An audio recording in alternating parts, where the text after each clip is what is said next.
Acara selanjutnya yaitu acara yang kita nanti-nanti, yaitu seminar parenting dengan bertajuk Pendampingan Belajar Anak di Era Pasca Pandemi. Acara ini akan dipandu oleh Ibu Husni Nuraini, SPD. Berikut akan saya bacakan kurikulum vitae dari moderator kita, yaitu Ibu Husni Nuraini. Lahir di Banyumas 28 Februari 1984. Beralamatkan di Dharma Kradenan RT 5 RW 3 Kecamatan Aji Barang. Riwayat pendidikan beliau TK Muslimat NU 54 Dharma Kradenan, MI Ma'arif NU Dharma Kradenan, MTS Al Hidayah Aji Barang, MAN 1 Purwokerto, Setain Purwokerto, dan terakhir beliau menjalankan pendidikan profesi guru pada tahun 2021 pada LPTK IAIN Bukit Tinggi, Sumatera Barat. Dan pengalaman organisasi beliau adalah Ketua IPPNU Kecamatan Aji Barang, Pengurus IPPNU Kabupaten Banyumas Bidang Dakwah, dan Pengurus Patayan Dharma Kradenan. Moto hidup beliau, tidak dikenal di bumi, tetapi terkenal di langit. Mungkin beliau makhluk angkasa. Baik, mari kita sambut moderator kita, Ibu Husni Nuraini, SPD. Katanya kami persilakan.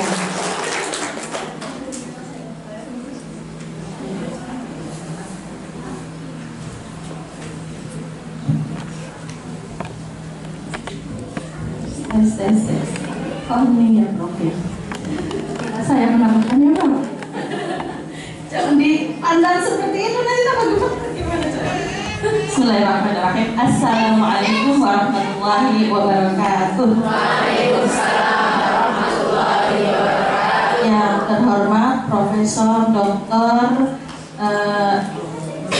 Nur Hatta Fuad MPD yang istimewa ya. Kemudian yang kami hormati Bapak Kepala Madrasah MI Modern 1 atau Al-Azhari, yang kami hormati Ketua Komite MI Modern Al-Azhari, yang kami hormati Bapak Ibu Dewan Guru serta panitia hari ini, serta Bapak Ibu semuanya yang hadir di sini. Selamat pagi semuanya.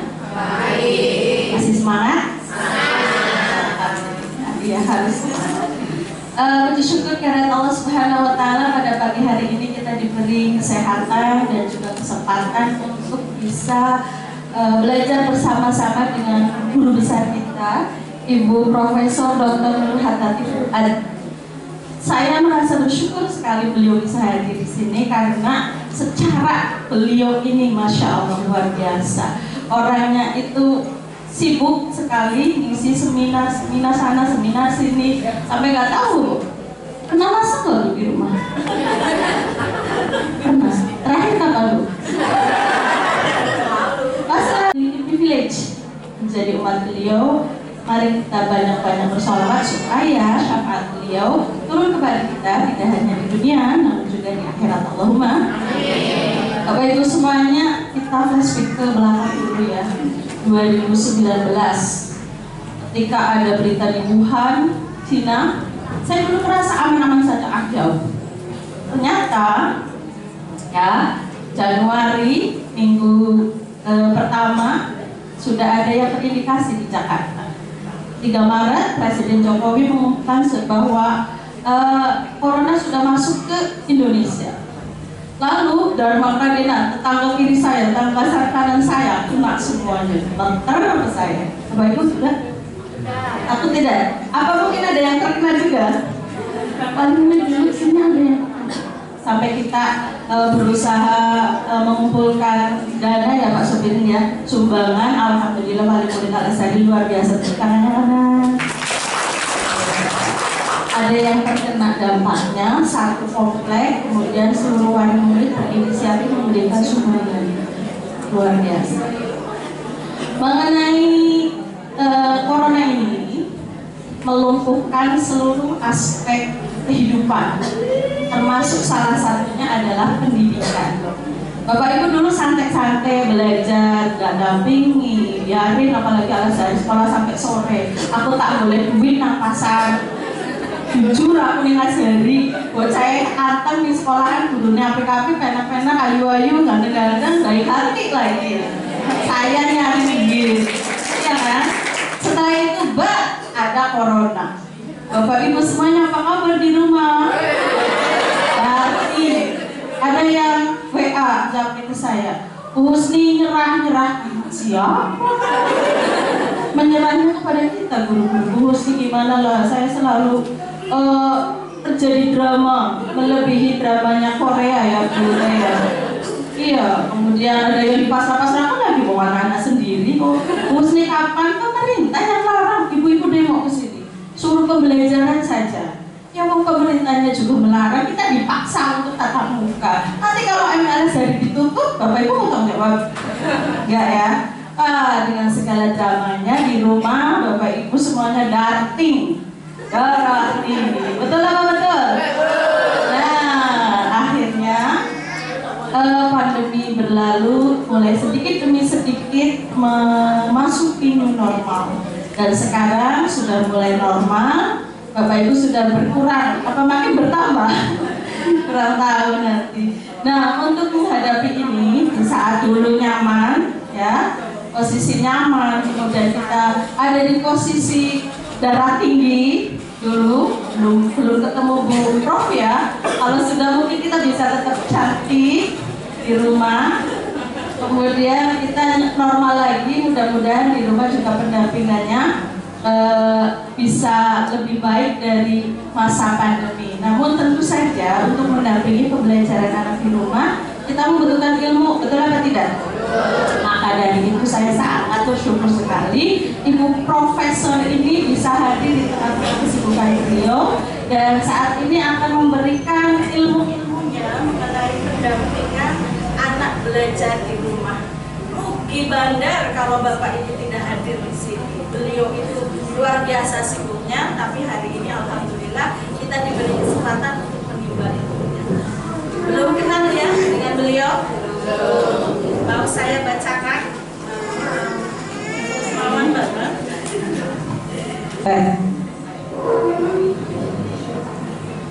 Berikut akan tes.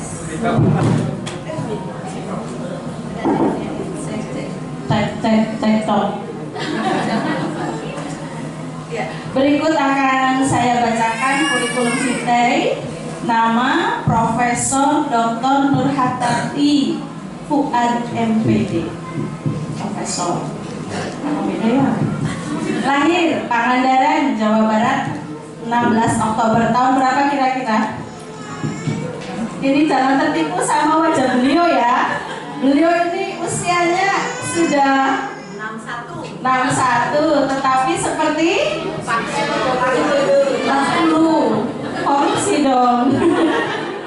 Oke, awet muda karena mungkin selalu sibuk dengan ilmu ya. Allah memberikan berkah dengan kecerahan wajah beliau. Masya Allah. Kemudian pendidikan, saya tidak membacakan semuanya saja ya Bu Prof ya. Yang terakhir adalah profesor yang sebentar lagi akan dikukuhkan. Mudah-mudahan ilmu beliau berkah manfaat dalam hidup. Kemudian jabatannya, panjangnya, pengalaman konsultannya juga banyak sekali. Butuh waktu 3 hari 3 malam seperti itu. Mau membacakan kurikulum vitae? Kita hidup di sini. Kemudian narasumber di sana, di sini, di situ, di mana-mana ada pokoknya ya. Kemudian aktivitas lainnya, beliau sebagai Ketua Yayasan Ma'had Istiqlal Karawang, Jawa Barat. Sekolah baru tapi Masya Allah progresnya luar biasa. Kita mengiler di sini, kelihatan di sana suksesnya, ada progresnya selalu. Kalau ketemu gubernur itu pasti selalu ada progres. Senang lihatnya, senang ya. Kemudian beliau juga pembina Yayasan Pondok Pesantren Kalangsari Pangandaran, Jawa Barat, pengurus besar PGRI dan pengurus pusat Ikatan Sarjana Pendidikan Indonesia dan pengurus Ikatan Pengelola Pasca Sarjana LPTK Indonesia. Aplaus untuk beliau boleh. Jangan kelamaan Bu Husni, jangan sabar, baik. Oke, baiklah, silakan Ibu Profesor Dr. Nurhatati Fuad MPD untuk menyampaikan ilmunya berbagi kepada kita. Silakan. Assalamualaikum warahmatullahi wabarakatuh. Waalaikumsalam warahmatullahi wabarakatuh.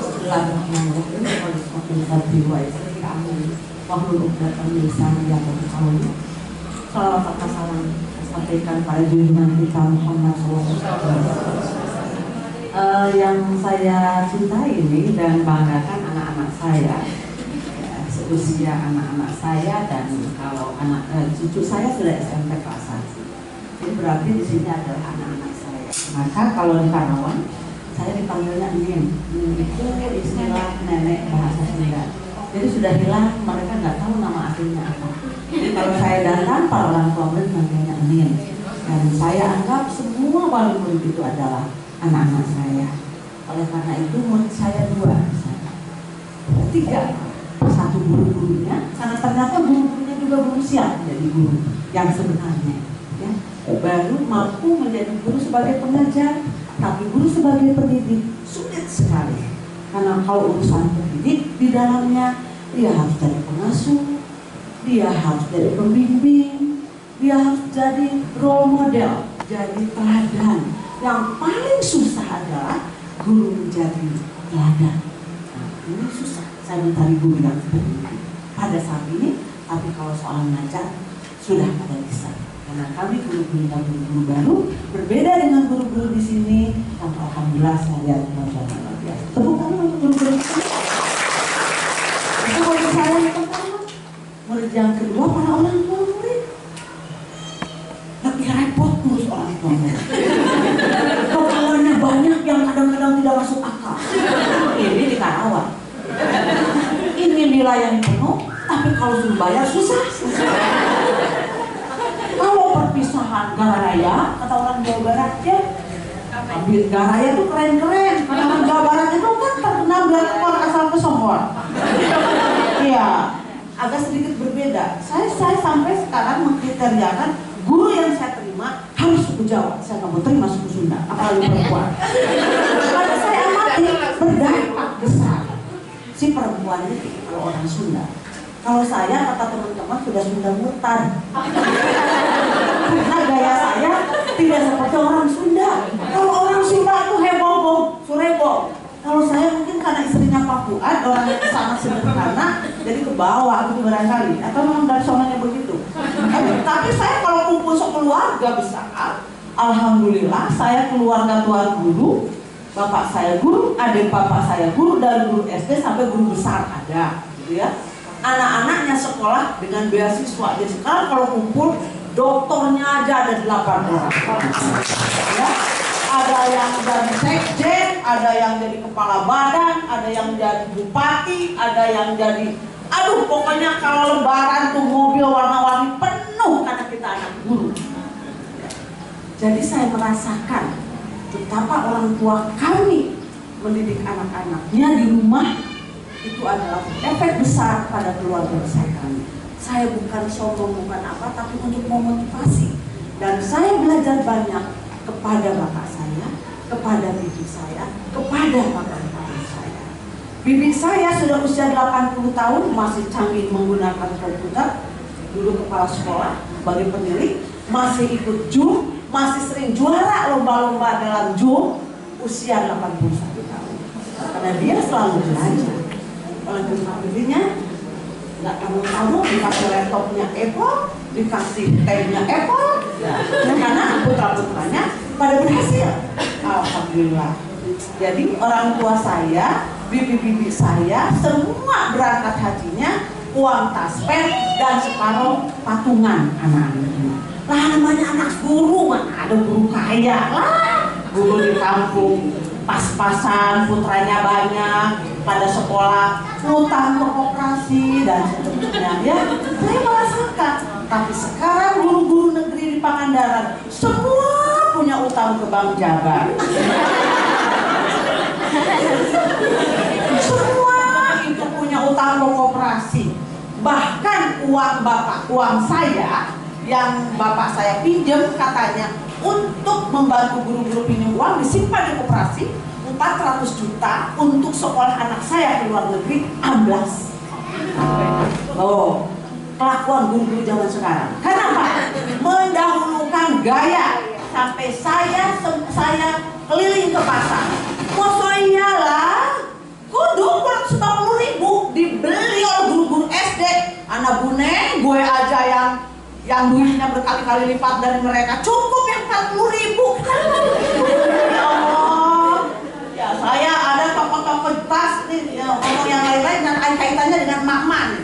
Begitu saya lihat tasnya, ada tas merek Papillon, ini berapa, 3 juta itu utang, udah utangnya koperasi, udah utangnya ke bank, sudah utang lagi ini tas. Lalu saya punya tas ini ya, coba cek berapa ini. Saya beli tas second 120.000, kan sangka beli tas saya, ini sangkanya brand ya. Ya kan, 120.000, ayo Allah ya Karim. Saya bilang istighfar. Jadi saya mau menyampaikan ini adalah salah didik dalam keluarga. Gaya hidup itu salah didik dalam keluarga. Jadi ini saya sampaikan dulu nih prolognya gitu. Nah akhirnya saya lapor polisi, ambilnya saya segala macam, saya tagih ya, mulai masuk. Bawa debt collector, ya ini beramal. Kasihan koperasi 5 miliar uang tabungan murid, ya tidak bisa kembali karena guru-guru tepat oleh guru. Baik, itu hanya sekedar prolognya. Tapi saya cukup apresiasi pada guru-guru saya yang suku Jawa, itu relatif orang yang sederhana, komitmennya lebih baik kepada orang Sunda. Benar, dibuka lowongan sekarang guru dari Jawa Tengah saya lagi kunjungan. Iya, ada efek. 15 menit mati Sikap langsung nasionalistik orang Jawa Barat cukup berefek Ya, kepada ini siswa. Ya, oke. Lanjut. Copot, oke. Tadinya saya itu mau bicara ya tentang bagaimana mendampingi anak di era COVID. Tapi semua kecerempet ke sini. Saya akan angkat selain bagaimana di pasca COVID, coba akan bicara konteks kita sekarang abad 21 yang disebut dengan revolusi industri 4.0 tadi kita lakukan. Dampak dari COVID terjadi namanya lost learning, hilang pembelajaran. Indonesia dalam angka PISA itu penilaian terhadap anak yang menggunakan standar dunia UNESCO.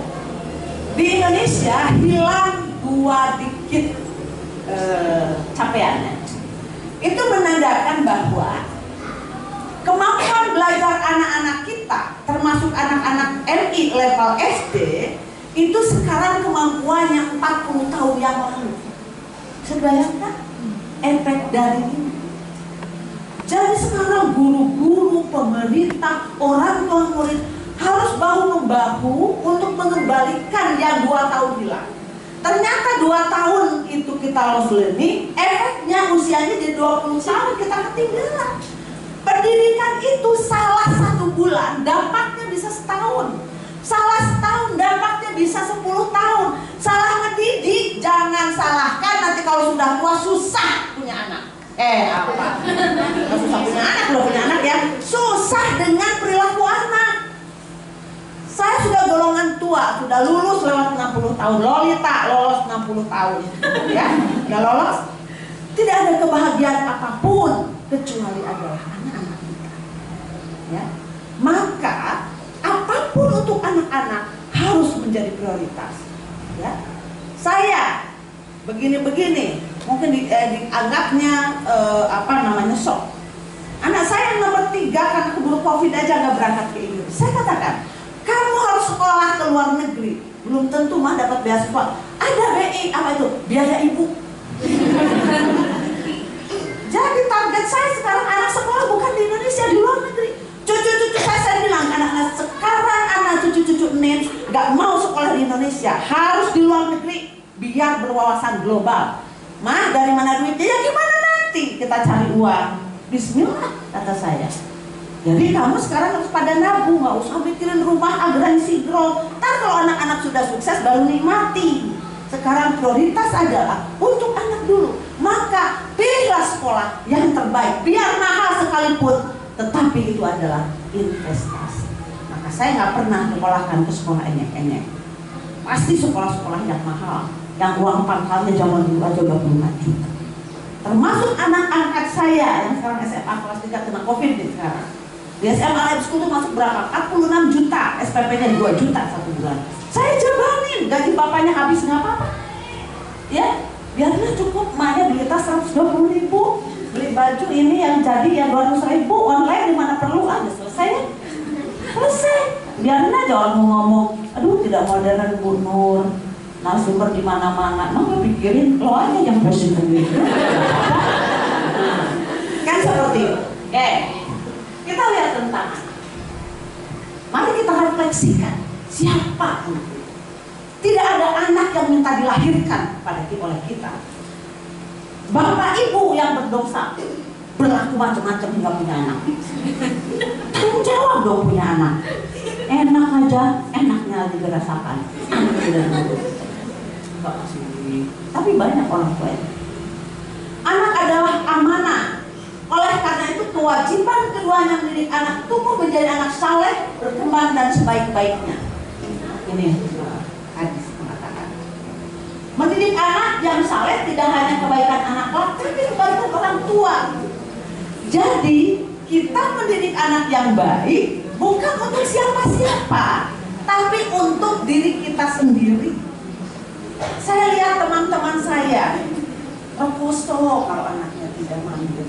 Bukan berarti harus saya katakan pada anak saya, Mama kalau Mama sudah sekolah, saya sekolah di luar negeri, kira-kira berapa Mah dihitung? Kurang lebih 1,2 M saya siapkan untuk kalahkan anak di Inggris 1 tahun. Terus Mama kalau aku pulang kerja, nanti pulang terus aku jadi guru, kan sekarang jadi guru di Jenius dari UI, tapi dia senangnya jadi guru lah. Gajinya berapa? Ya kecil, kenapa? Cari berkah, tenang aja, nanti kita sambil cari berjalan. Kalau aku kembali lagi gajinya sekian, gak balik modal. Ingat, Mama nyekolahkan kamu bukan untuk mencari kerja. Mama nyekolahkan kamu agar kamu punya wawasan, agar kamu bahagia, punya pengalaman, punya teman, punya wawasan. Soal rezeki, soal kerjaan itu urusannya rezeki. Bagaimana kita berupaya?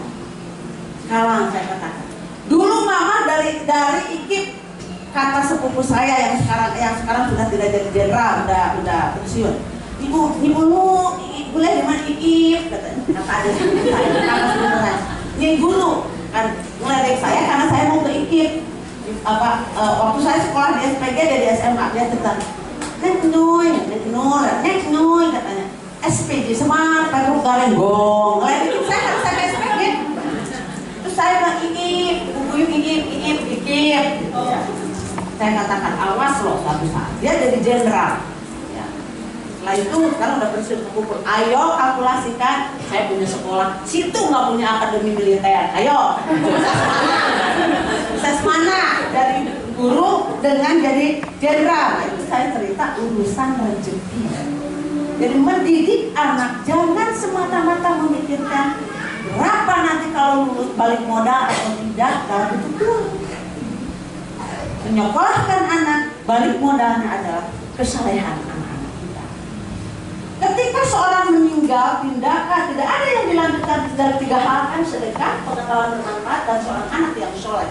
Jadi ternyata prerequisite doa anak lo gue terima kalau saya jadi Allah nih, gue terima, tapi asal anak lo nya soleh. Kalau anaknya lo soleh sampai jengkang cengking, sampai bukunya doer, kagak bakalan gue dengerin. Itu bahasa gampang.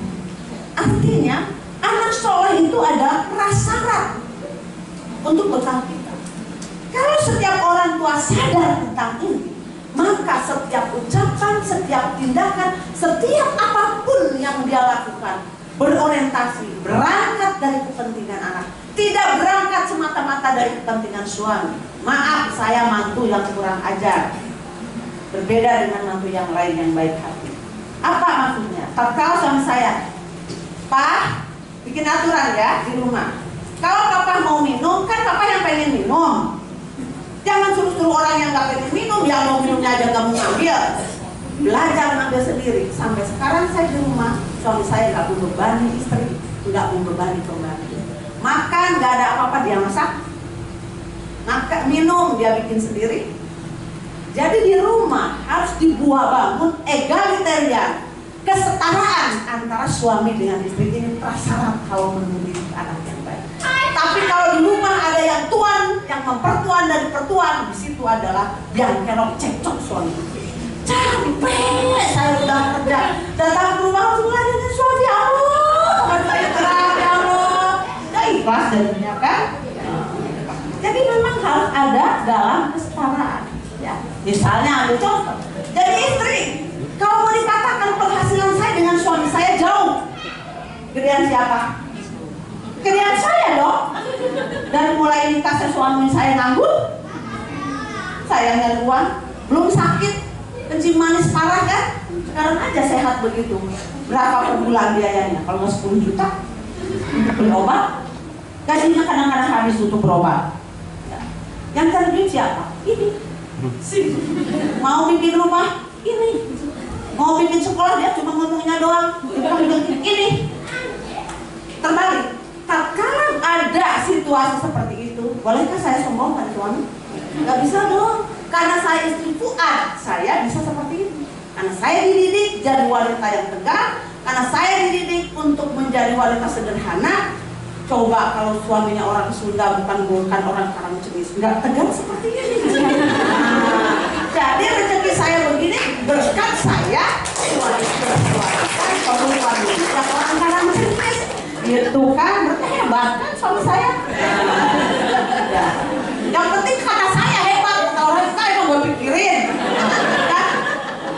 Kalau kita melakukan hal-hal yang seperti itu, saya nggak bisa sombong. Tadi kan udah ngaku, saya kan cuma nyuruh-nyuruh doang. Ya. Pokoknya mama harus berdiri tahun sekian. Pokoknya mama dan pokoknya